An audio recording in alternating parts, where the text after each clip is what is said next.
كل عام وانتم بخير.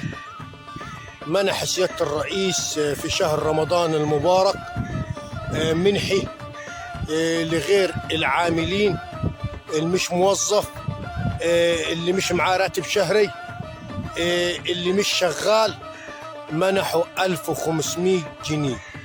طيب الطريقة ازاي نقبض 1500 جنيه ابو العمدي؟ عن طريق البريد المصري.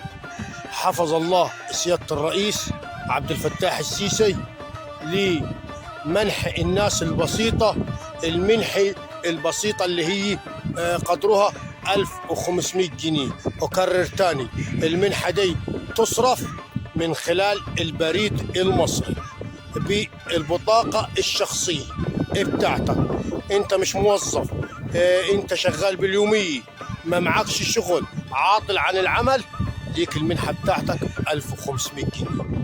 كل عام وانتم بخير، وحفظ الله الوطن، وحفظ الله مصر، وحفظ الله سيادة الرئيس عبد الفتاح السيسي، وحفظ الله حكومتني وجيشني المحترم.